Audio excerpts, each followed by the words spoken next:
All right, Rabbi, say good morning. Let us begin with a beautiful, beautiful daf ahead of us today.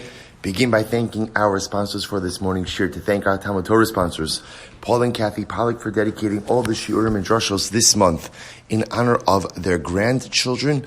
Our Daf Yomi shir in the schus of refuah shlema for Yehuda Ben Michal, and our week of learning sponsors, Gail and Stanger, in the Zuchus and in celebration of the upcoming bar mitzvah of their grandson Akiva this coming Shabbos b'sha'a tova u'mitzlachas. So we'll say with that, let us begin. So we left off, today's daf is Lamed Gimel 33. Baruch Hashem, we're talking about a beautiful shir last night after the fast, and we left off with 3 lines off from the bottom on 32b, Chovel b'chavero. So just to give a 30-second update as to where we're holding right now. Last night, we saw a riveting machlokas, Rabbi Yochanan and Ula. Specifically, again, when you have a situation where you commit an act, and the act results in dual liability of malchus and mammon, of lashes and financial obligation. So which chiyuv is generated? So Ula said that when there is malchus and mammon, you go with mammon. Rabbi Yochanan says when there's malchus and mammon, you go with malchus. But even Rabbi Yochanan said that there are 2 exceptions to this rule, based on the psak of Rabbi Eloi. What were the two exceptions to the rule? So the 2 exceptions were Idim Zomin, which we saw in yesterday's daf, and the second is Chovel b'chavero. Let's pick up with that now. So Chovel b'chavero, the Gemara says, the Chovel b'chavero, 3 lines are from the bottom. Nami, michtik sev kasher asa kinye aselo. So also by Chovel b'chavero, ultimately again, okay. So by Chovel b'chavero, so the Torah says as follows. Kasher asa, what a person has done to someone else, kinye aselo. Ultimately again, that is what is done to them. So the Gemara says, Kin yinosin bo lamali. And I will say, once again, I have 2 psukim. Right, so pasuk number 1 is V'ish akiyitin mum ba'amito kasher asa kinye asa lo. If a person injures his fellow, that which he did shall be done to him. Both say then the next pasuk is so again Chevra tachas Chevra, ayin tachas ayin, shein tachas shein. Torah gets more specific over here. Literally a breakage instead of a break, or under a breakage, an eye for an eye, tooth for a tooth. Kasher yitin mum ba'adam kain yinasin bo. The way you inflict a mum on someone, that will be inflicted to you. Why do you need that second phrase, kain yinasin bo? It's redundant, it's superfluous. To which the Gemara says, I'll tell you why. Davar sheyish bo nesina. It's referring to something which can be given over. I will say, what's an example of something which can be handed over? Umaynihu, mammon, money. So I will say, so from here you see that in the case of Chovel b'chavero, even though halacha l'maisa there's a chiyuv malchus, there's also what? Going to be a chiyuv mammon. Rabbi Yochanan, my time l'amar kula. So we'll say fine. So now we have our 2 schools of thought. The Rabbi Yochanan's school of thought, when there's mammon and malchus, we go with malchus, set aside mammon, except for 2 cases. And Ula's school of thought, when there's malchus and mammon, go with mammon, leave aside malchus. Good. Now says the Gemara, Rabbi Yochanan, my time l'amar kula. Why does Rabbi Yochanan not hold like Ula? Why didn't he hold like Ula? Very simple. He says, Imkain bitalta ervas achoscha lo sigala. Very interesting. Because Rabbi Yochanan holds, if halacha l'maisa, you go ahead and you adopt malchus over mammon, then you have essentially negated the lav of ervas achoscha lo sigala, which is the lav of an erva of one's sister. What does that mean? Take a look at the last Rashi in the daf. Imkain tepartarta ba'al achos malchus. Because we'll say, effectively, you go ahead and you say that halacha l'maisa, that there's no malchus whenever there's mammon. So also remember again, let's take a step back. We're talking about one specific case over here. Man violates his sister. So remember again, according to our Mishnah, what's the halacha if a man violates his sister? What's the halacha? Knas. Rabbi Yochanan says, here's the problem. So you're going to tell me you're going to adopt mammon over malchus. The problem with that is then you've effectively negated the lav. Because ultimately, again, violating one's sister is a lav. So a lav almost always generates a chiyuv malchus. So if there's no chiyuv malchus, there's only a chiyuv mammon, you have negated the lav. To which the Gemara says, top of Lamed Gimel, I don't understand. Chovel b'chavero nami. So the Gemara says, 1 second, if that's your logic, that failure to give malchus effectively negates the lav, then you could apply that to any case. Chova b'chaver nami. When a person injures his friend, Imkain bitalta lo Yosef. So in that case over there also, if you go ahead and pay money, instead of going ahead and giving malchus, you've violated the law of lo Yosef. Remember we saw this last night?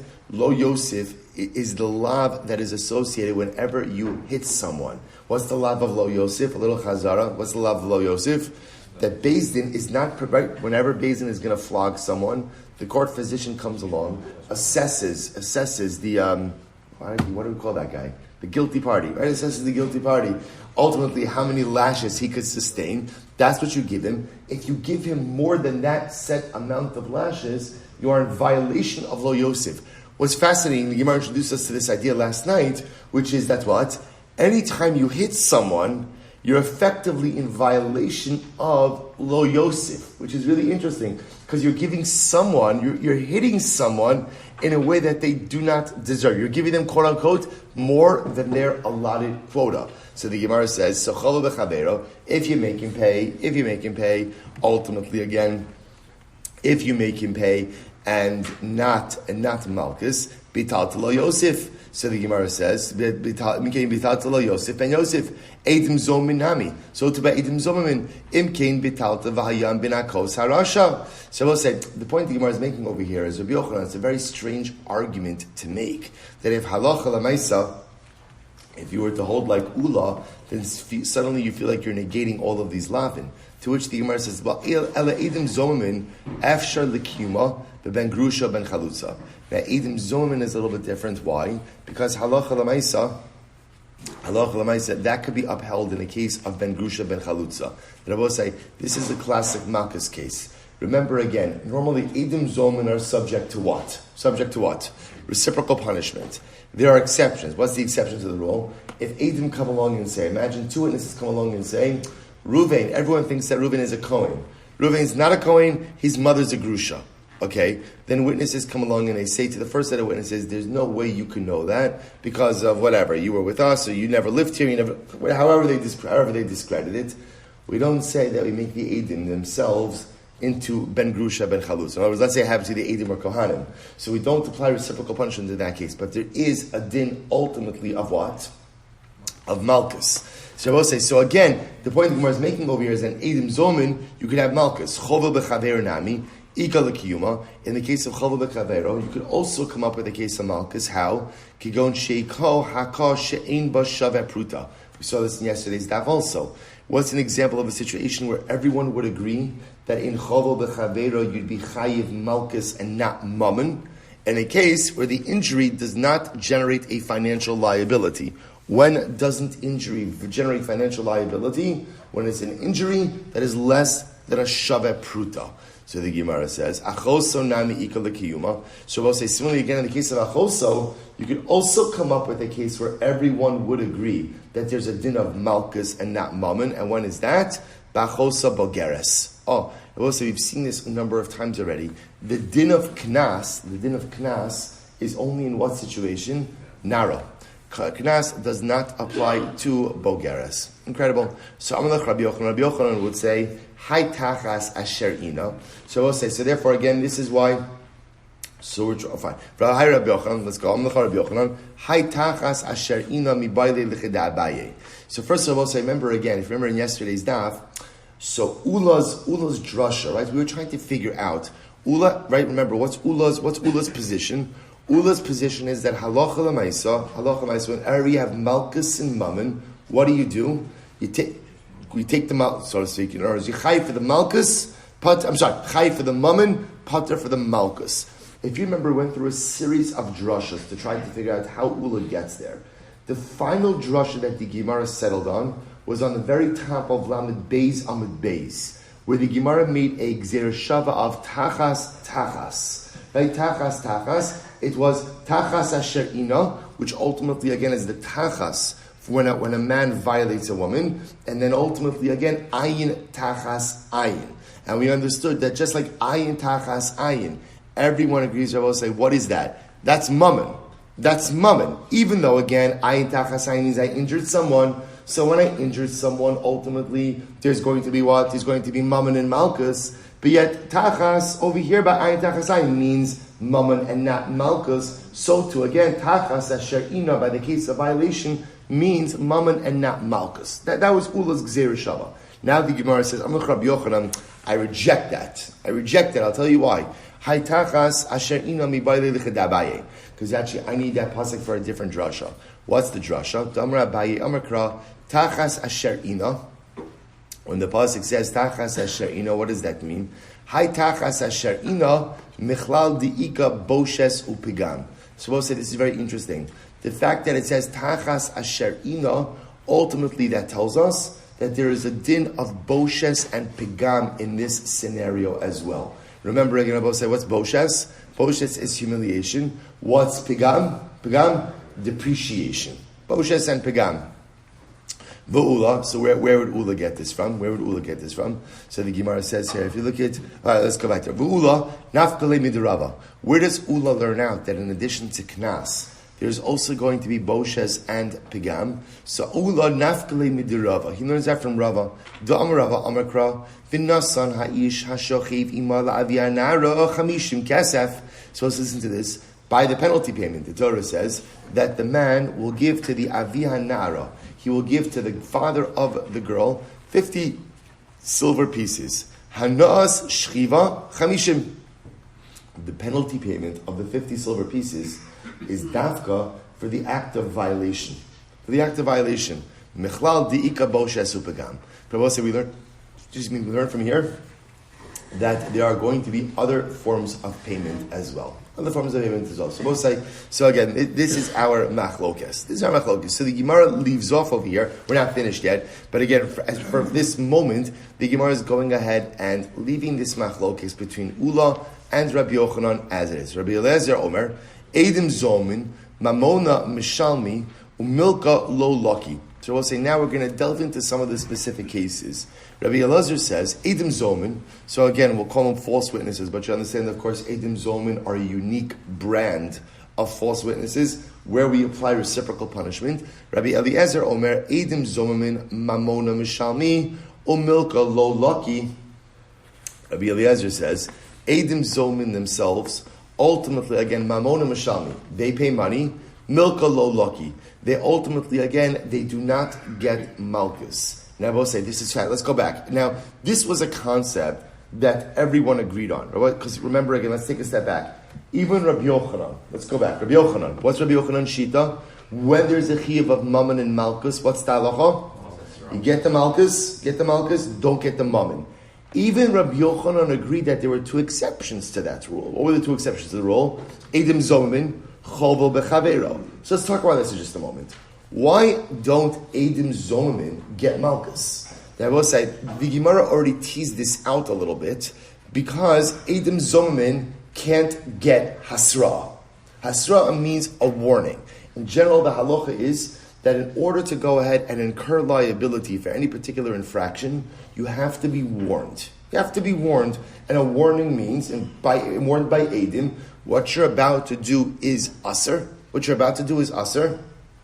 Ultimately, and if you do so, it's going to carry the following penalty. So Gemara says something amazing. So do you know why Edim Zomamin ultimately go? Because I will say, let's just take one step back. Edim Zomamin really should get both. Why should they get both? Because I will say the two liabilities are coming from two different places. Right? Remember again, let's go back. Where does the Chiyuv Malchus come from? Chiyuv Malchus for Edim Zomamin comes from where? Right? Ninth commandment. Lo sana brecha et shaker. Don't bear false testimony. Where does mammon come from in Edim Zomin, assuming that it's a mammon case? Edim Zomin. In other words, it's two different lavin. Edim Zomin is its own halacha of reciprocal punishment. So really, this case would be ripe for two distinct punishments because halacha lamaisa, the two liabilities stem from two different lavin. There's not an overlap over here. Yet, everyone seems to agree that Edim Zomin will pay mammon. They won't get malchus. Why? Because they're not subject to hasra. So let's talk about this. So the Gemara says, Amarava. So I'll tell you why. Teda, this is fascinating. Nisri buhu amos. Let's think about this just a moment. When can you warn Edim Zomin? When can you possibly warn them? Nisri buhu meikara. So I will say, if you warn them now, meikara. If you look at Rashi, it's a little bit further down in Rashi. They got across from Tosas like Ella. Meikara Yom Osha Kodim Sheidu Eidos. So let's say somehow you know the two guys are thinking about giving testimony.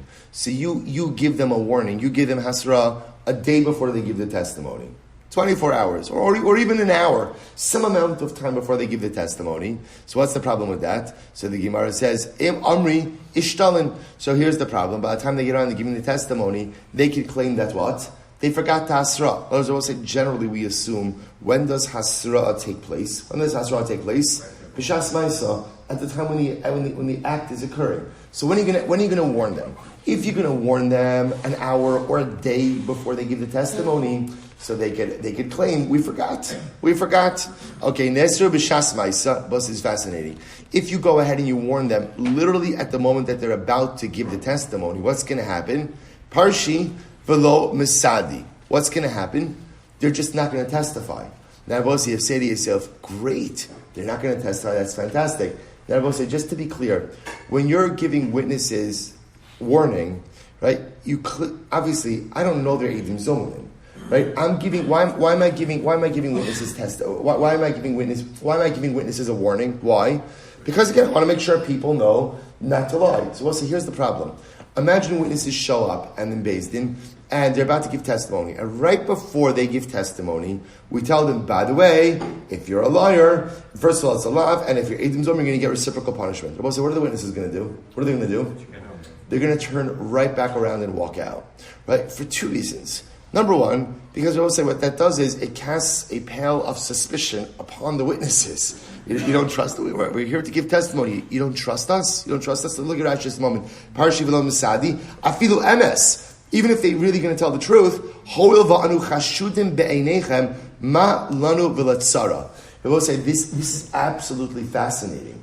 If the witnesses feel that they are suspect in the eyes of the Beis Din, they're going to say, why should we do it? First of all, it's offensive.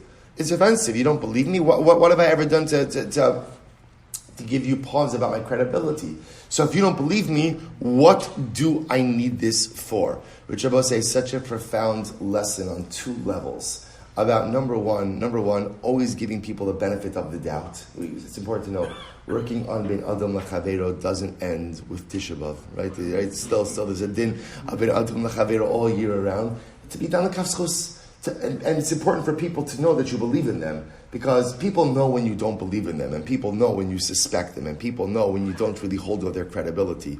So to give people the benefit of the doubt. The other piece is, if you make it too difficult for people to do the right thing, they won't do it. You have to make it easy for people to do the right thing. So here the Gemara says, if you throw up this roadblock and you go ahead and you deliver this hasra, right before they give the act, the person is going to say, what do I need this for? I'm coming to help, right? I'm coming to give testimony. Testimony obviously is there for benefit.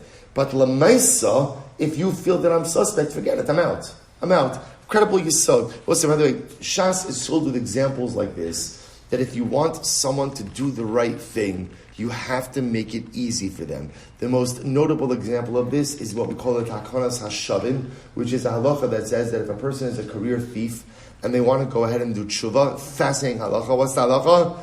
They don't have to return the stolen objects. We let them do tshuva without returning the stolen object, like amnesty, right? We don't. Why? Because we'll say if someone is a career thief and they want to do tshuva, and they have to return the stolen objects, what's going to happen? They're going to have nothing. So if it's a choice between being pious and having nothing, most of us choose having stuff. That's just the way that it is. Chazal understood if you want to facilitate tshuva, you have to make it easy. People want to do the right thing, but most of us can't do the right thing if it's too hard. So Chazal do what they do in order to facilitate, because society has a vested interest in people doing the right thing. So we want people to give eidos.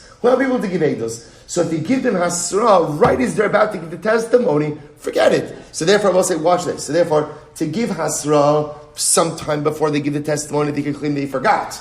To go ahead and give hasra right before they give the testimony, they're just going to walk away. So listen to this. What's the other possibility? So the Gemara says, Nisri b'hul lebasof. So maybe we should give them hasra right after they give the testimony. Ma'id hava hava. What was. They will say, by the way, this is like a life mantra. Ma'id hava hava. What was was, we'll say, the best way to live life. You can't control the past. The only thing you have control over is what is in front of you. What was, move on. So therefore, I will say, this is what's interesting. So therefore, it turns out, really interesting, there's no way to give proper hasra to Eidim Zomimin. Because there's no way to give proper hasra to Eidim Zomimin, therefore what? They can never be subject to malchus. Ultimately, again, to mammon, which is the reciprocal punishment, they will be subject to, but no malchus. Maskif la abayi. So I don't understand. I have an idea. V'nisri bahu b'soch kedei dibor. Oh, interesting. Why don't you go ahead and give asra to them, what we call soch kedei dibor. We'll say, what's toch kedei dibor?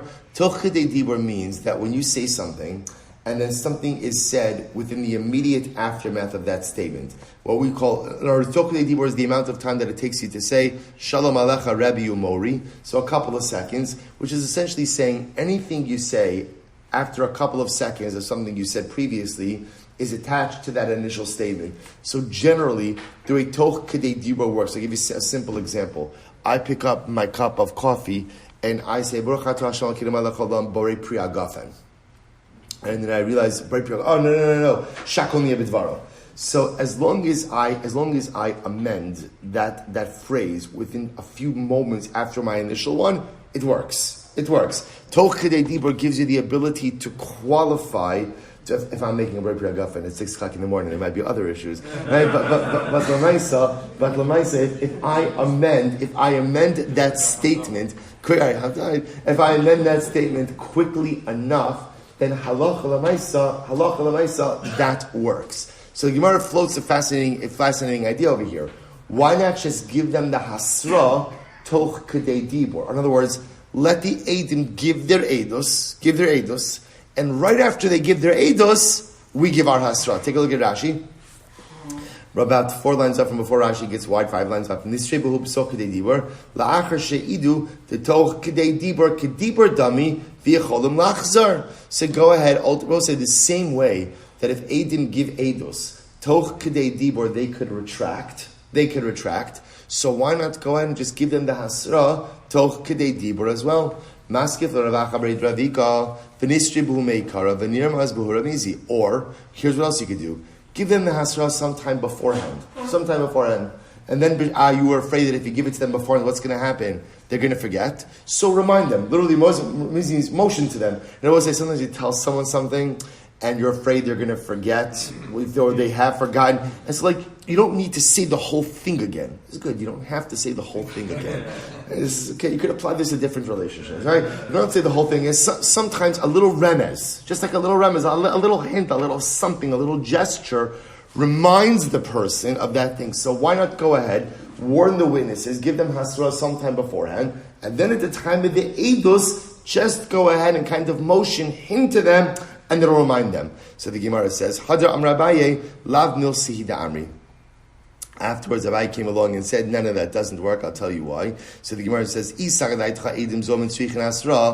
will say it's a different issue. If you really think that Eidim Zomin require Hasra, first of all, if you look at Rashi, Lav Mil Sihida Amri, second Y line in Rashi, Shehu Eidim Zomin Tzrich Hasra. Abai comes along and says, I think this whole thing is flawed. Eidim Zomin don't really need Hasra. They don't really need hasra. Why? The Gemara says, hasra, kilo masrinan behu, lo katlinan behu. Because we'll say, if that's the case, if Eidim Zomin really needed hasra, that would mean, in a case where you did not deliver hasra, then what? You wouldn't be able to execute them. In other words, we'll say, let's just take a capital case. Witnesses are coming along and saying that Reuben killed Shimon. Let's say it turns out the second set of witnesses come up, say to the first set of witnesses, you could not have seen what you claim to have claimed to have seen, because you were with us. Okay, so what is the halach of Eidim Zomin now say? First set of witnesses, you tried to get Reuven executed, now we're going to execute you. So Rabbi says, if that's the case, that Eidim Zomin require hasra, then in a case where we did not give them hasra, you would not be able to carry out the reciprocal punishment. But let's say, to which the Abai says that makes no sense. Mi'ika midi, the inhu boy katal below hasra, the inhu bo hasra. So Abai says, let's play this out. Right? The Eidim were trying to execute Reuven for having killed Shimon even without hasra. So that's what they were trying to do. Now, we're going to go ahead and spare the Eidim Zolim because they didn't have hasra. The Gemara says, Haba inon, v'asisim lo kasher zamam, lasos li achiv eleka. Problem is supposed to be reciprocal, which means we do to the witnesses that which they tried to do to the defendant. They tried to have him executed without hasra. We should therefore be able to execute them without hasra as well. So as Rabbi say, what Abai essentially is saying is that Edim Zomin is a unique case. In general, the truth is Edim Zomin is a unique concept. The concept of reciprocal punishment. But Aloha Lamaisa, Abai is saying it's even more. Because the whole point of Edim Zomin is complete reciprocity.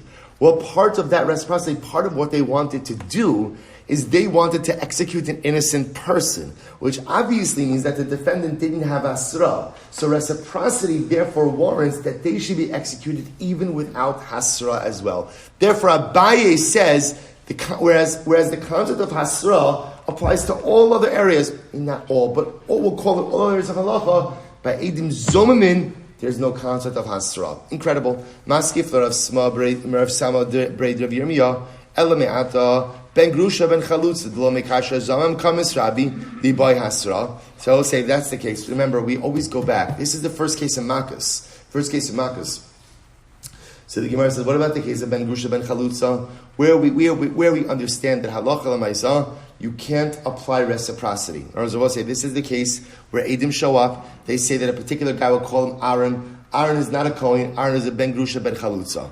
Right? So we'll say, what's the halacha? Let's say it turns out that the Edim are Edim Zomimin. So our reciprocal punishment, what should we do to them? Make them a Ben Grusha Ben Chalutza. We don't do that. Remember, what's the drush of the Gemara? The Gemara says, because why? If you make them Ben Grusha Ben Chalutza, then what does it do? Impacts future generations. And the Gemara darshins, va'asisem lo kasher zamam, lo below the banaf. Reciprocal punishment could only impact the witnesses themselves, not the offspring of the witnesses. So therefore, again, I will say, Ben Grusha Ben Chalutza is an exception to the reciprocity rule.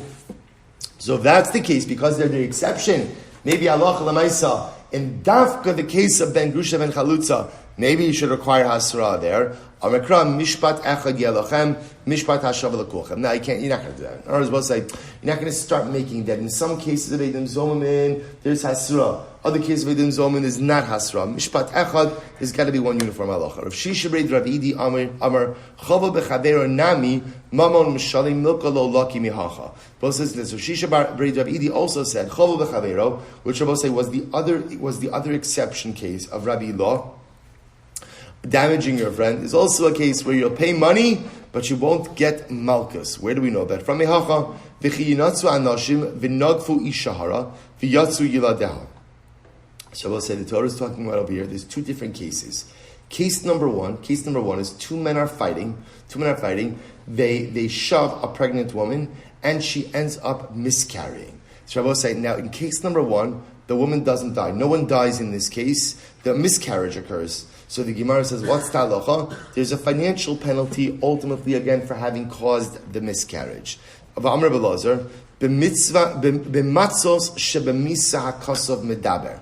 So Rabbi Elazar says, what's the case of Osai? The case of the two guys who are fighting, right? We call them Reuven and Shimon are fighting, right? Ultimately, again, we'll call it Reuven knocks over a pregnant woman, causes her to miscarry, but no one dies. No one dies in the exchange. So what's the halacha? So ultimately, Reuven now has to pay damages to the woman.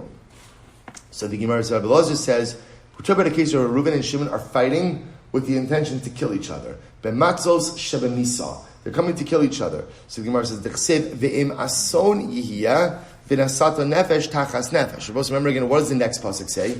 The next pasuk says, but 1 second. If Reuven and Shimon are fighting and ultimately they end up killing the pregnant woman, ve'im ason yihya v'nasata nefesh tachas nefesh. Shabbos say, you see that because they end up killing someone, it must be that the context in which they are fighting is they're trying to kill each other. They're trying to kill each other, but instead of killing each other, they end up killing someone else. So, hey, Chidami, what's the case, Rabbi say? What's the case? So the Gemara, look at Rashi for just a moment. B'matzos shemamisa shemiskavein haya lahargo hakasav medaber d'chsiv im ason yihya shemesa isha v'nasata nefesh v'afa pishlo niskavein el lechavero v'ashmo'iner niskavein laro gezeh v'hara gezeh chayim. So I will say, so interesting enough, remember again, so let's just play out the case number 2. Case number 2, Reuven and Shimon are fighting. And they're fighting with the intention to what? To what? Kill each other. But instead, Reuven doesn't kill Shimon. He ends up killing Rachel. So what does the Torah say?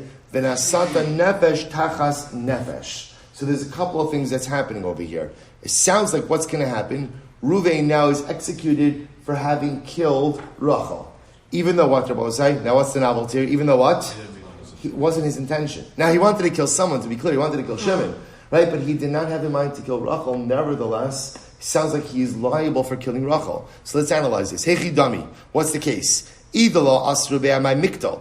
If Reuven didn't receive hasra, I know Rabbi saying, if Reuven wasn't warned, right? Witnesses see that Reuven is trying to kill Shimon. So if witnesses didn't warn Reuven, you're not allowed to kill someone, and if you do, that's a capital offense. You'll be executed. See, if there was no hasra, amai miktal. Rabbi say, Beis Din doesn't put someone to death without hasra. Elapshida de asrube. Rather, it's clear that what they must have warned Reuven.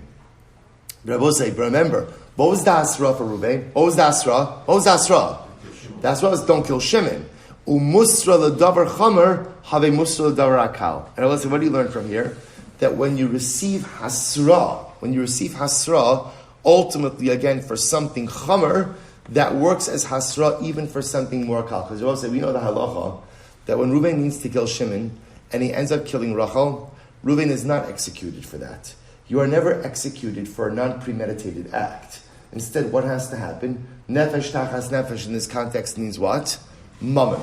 Means money. Look at Rashi. Havi muso davar akal shim yakenu v'lo yamos yiloke v'afil hochi am rachmana d'chi ein sham shem chiyuv misa ye'anesh d'mei v'lados v'af agav d'ika hasra l'malkus alma mishalim ve'eno loke. So we'll say the point over here is you see that halacha l'maisa Reuven is being warned for one thing. Now, truth is, let's go back to the previous case for just a moment. Not case 2. Actually, I strike that. Let's leave aside nefesh tachas nefesh just a moment. Let's go back to case number 1.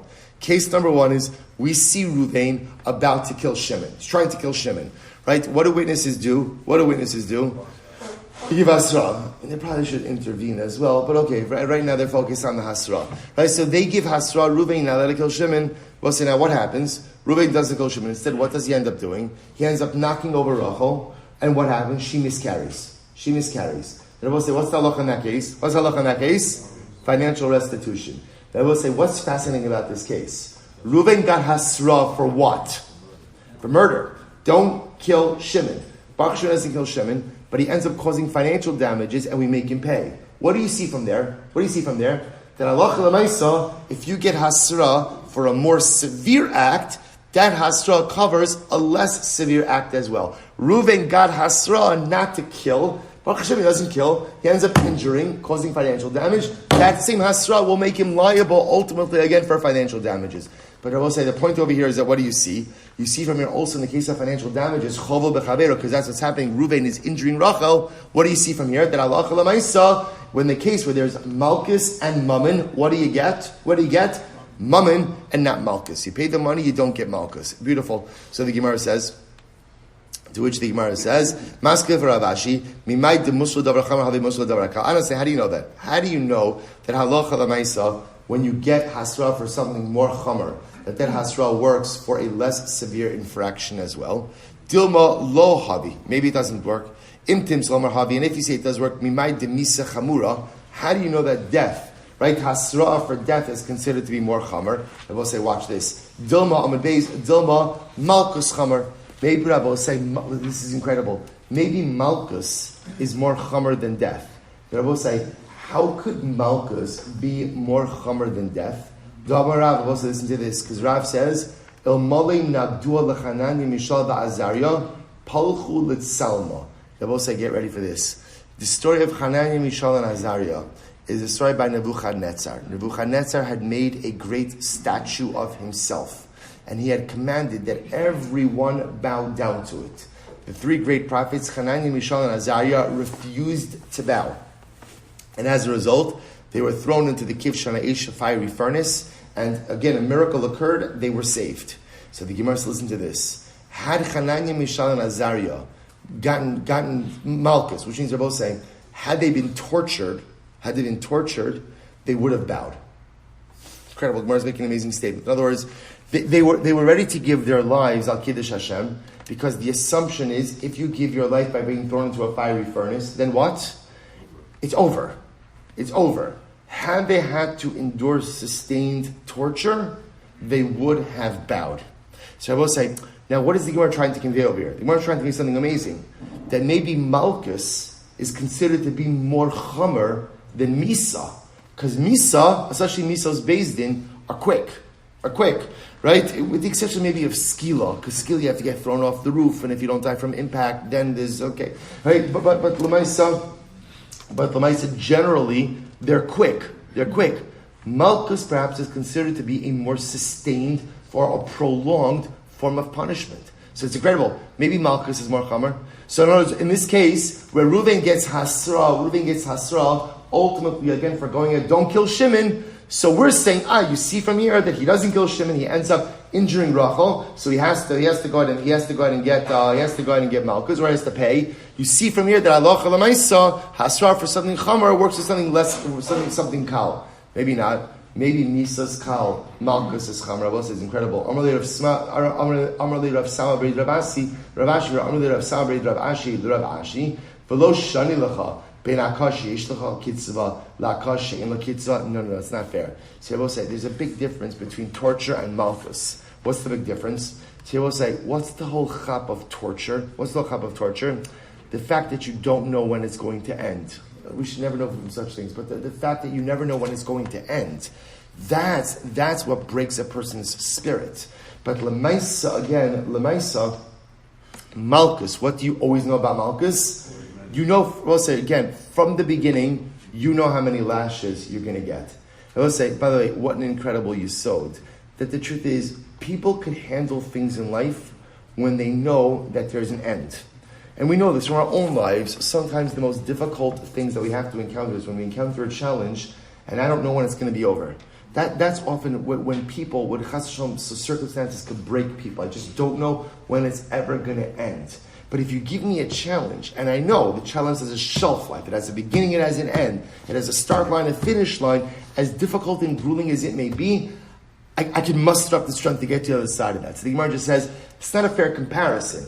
Chananya, Michal, and Azariah, both said, by the way, which is an incredible statement, Chananya, Michal, and Azariah would have broken. They would have ultimately worshipped the idol, although I want to point out, it's a whole discussion whether or not the statue of Nebuchadnezzar was Avodah Zarah.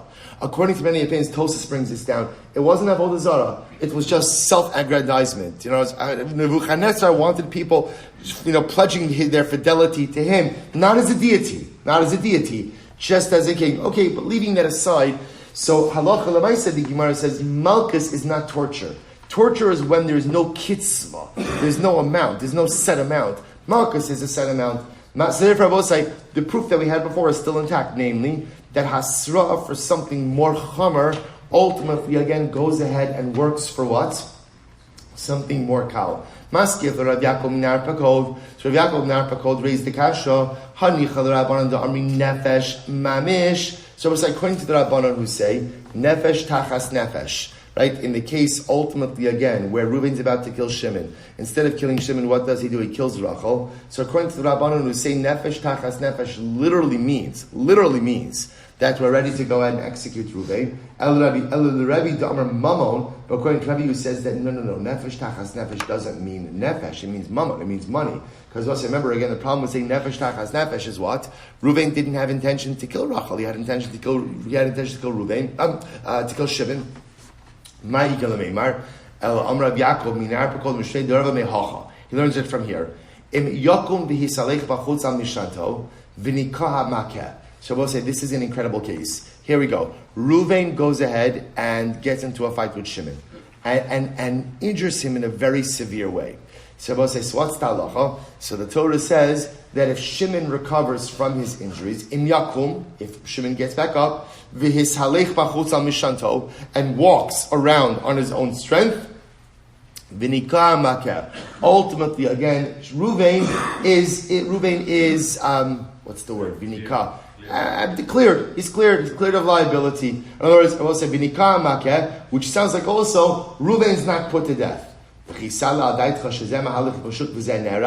I will say, do we ever think for a moment that ultimately, again, is there ever a case where Reuben would be executed if Shimon's not dead? In other words, the only time you get execution, Abu says, when you kill someone. So of course, Vinikam, okay, what's the halamina? To which the Gemara says, Elam Alamed is fascinating. Shechov Shin also. They will say when Reuben beats up Shimon and he really hurts him very badly to the point that we're not sure if Shimon's going to survive.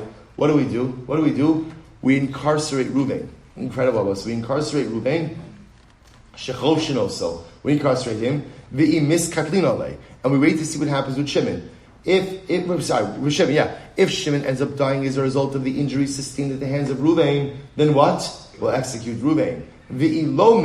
But if Shimon doesn't die, then ultimately again Reuven will be on the hook for compensatory damages. To which the Gemara says, Hechi Dami. I'll point out there are very few cases in halacha where we use jail. Right? If you notice in halacha, jail is only used to figure out what to do with a person. Why? For a very simple reason. The halachic penal code understood long ago that putting someone in a cell for a prolonged amount of time has absolutely no rehabilitative effect. In fact, the only thing it does is exacerbates whatever internal problems this person is already grappling with. So the only time we ever see a jail cell used is when we don't know what to do with someone. So we'll say, what's the case? Hey chidami, idolo asrube. If at the end of the day there was no hasra, then I might mikto. So we'll say, if there was no hasra before Reuven went ahead and almost killed Shimon, then ultimately again, why would Reuven be executed? Elapshita de asrube. Rather, it has to be that what? They warned him. Now we'll say, what was the asra? Reuven, you're about to kill Shimon. Don't kill him. It's asr. So what do you see here? We'll say, what's the case? Baruch Hashem, not Baruch Hashem, Reuven beats up Shimon, almost kills him. Baruch Hashem, Shimon survives. What happens when Shimon survives? What does the Torah say? Rak shifto yitain v'rapo yirapeh. What does Reuven have to pay? Compensatory damages. They both say, Reuven is paying compensatory damages based on what kind of hasra? Based on what kind of hasra? Yeah. Based on hasra what? Don't kill. What do you see from here? Elapshita to asrube umusra ledavar chamer musra ledavar akal v'amrachmana shifto yitim rapal yirapeh.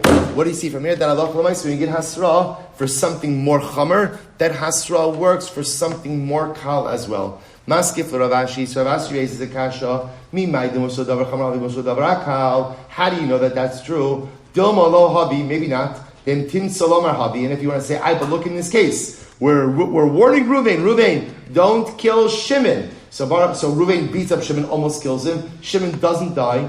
Based on that hasra, we're going to make Reuven pay. So that shows you that hasra for something more chama works for something more kal. Mimai demisa chamura. How do you know that a death penalty is more chamer? Dilma malchus chamer. Both say same Gemara we had before. Maybe malchus is more chamer. After all, the amarav ilmali nagul the mishal ba'azariya palchulit salma. Because after all, Rav said that had Hanani, Mishael, and Azariah been tortured, they would have bowed down to the idol. So, right, death they were willing to endure, because death is a one-time event.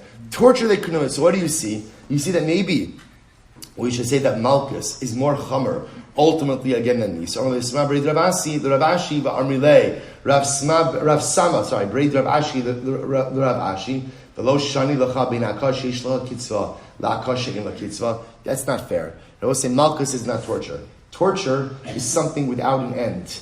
Right? Malchus has an end. And therefore, again, by definition, Misa will be more chamer than Malchus. Maskef Rav Mari, Mimai Dvemezid, Vinake Mikatla. How do you know that this is a case of Mezid? And ultimately, again, Vinika means from a death penalty.